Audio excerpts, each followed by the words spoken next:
लोना कहता है कि व्यक्ति कर्म में क्यों करता है। आज हम इस सूत्र के माध्यम से जानेंगे कि व्यक्ति के कर्म करने की वजह क्या है।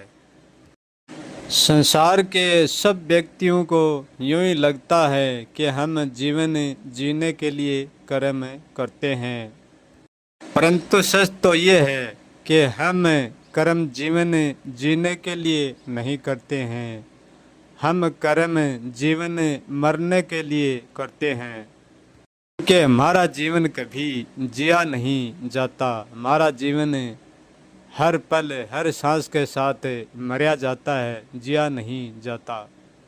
जीवन को जीने के लिए कोई भी कर्म नहीं करना पड़ता, क्योंकि जीवन एक कर्म जिया जाता है। कर्म से जीवन जिया नहीं जाता, केवल कर्म से जीवन मरा जाता है, जीवन जिया नहीं जाता।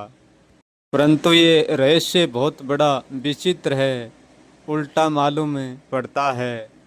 क्योंकि जब हमारा जन्म होता है तो बहुत शिशु के रूप में होते हम, शिशु के बद में होते हैं, शिशु के कद में होते हैं, और हम धीरे धीरे हम बचपन में चले जाते हैं, जवानी में चले जाते हैं, बुढ़ापे में चले जाते हैं। हमारे शरीर का कद दिन प्रतिदिन बढ़ता जा रहा है, और हमारा विचार भी दिन प्रतिदिन बढ़ता जा रहा है, हमारी चेतना भी दिन प्रतिदिन बढ़ती जा रही है।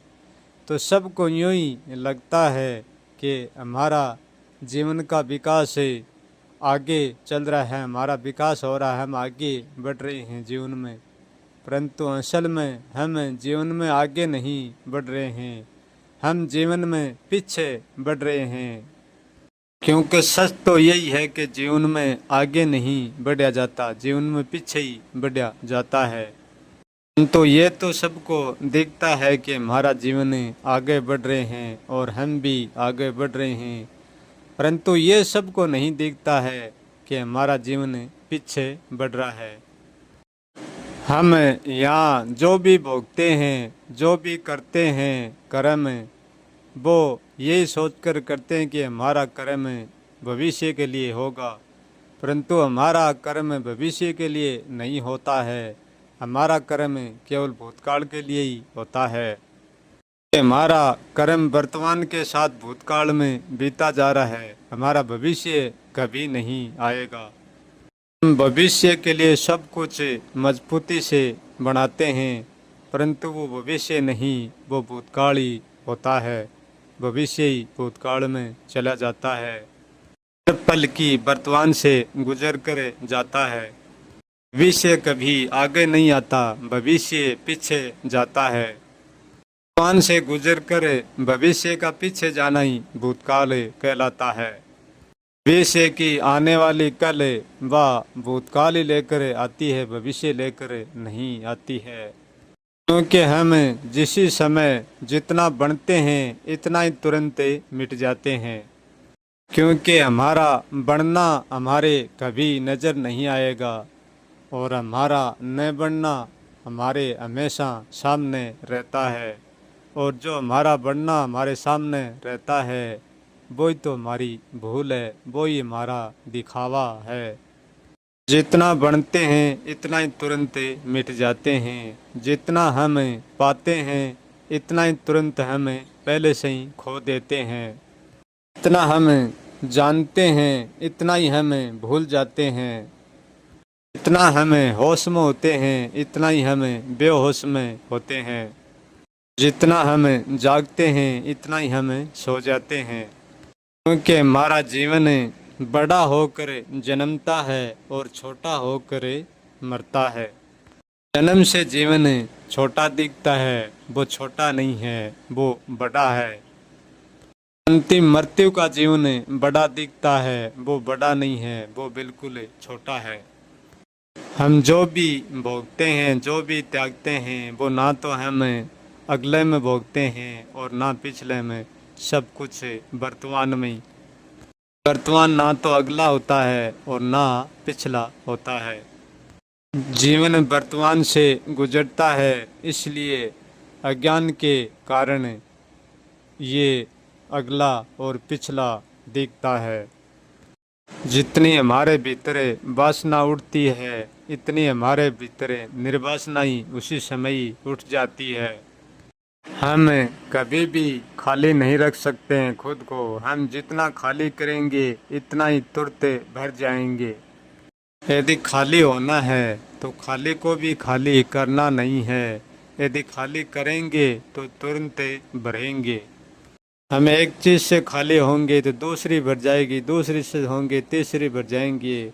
ऐसे ही हमारे साथ जीवन चलता रहेगा। हम कभी भी खाली नहीं हो सकते। खाली करने का और भरने का दोनों व्यक्ति हमारा जीवन है। जो सत्य को जानता है वो ना तो कभी खाली करता है और ना कभी भरता है। जब हम खाली करने से रुक जाएंगे तो हम भरने से भी रुक जाएंगे। हम जन्म से रुक जाएंगे तो हम मृत्यु से भी रुक जाएंगे। जिस चीज़ का आनंद मैंने इसी क्षण में लिया है वो इसी क्षण ही मिल गया। दूसरी क्षण में वो आनंद नहीं मिलेगा, दूसरी क्षण का आनंद दूसरा ही होगा। हम जो भी अभी भोग रहे हैं उसका अगले जन्म में कुछ भी नहीं मिलेगा। सब कुछ पिछले पिछले जन्म में ही मिलेगा। और पिछले जन्म का अर्थ है अभी वर्तमान में तुरंत फुर्त जो भोग रहा है, यही हमारा पिछला जन्म है। ये पाने का, खोने का, होने का, यही तो हमारा सबसे बड़ा भ्रम है। जो जीवन में खड़ा होता है वो भी किसी न किसी के साथ खड़ा होता है।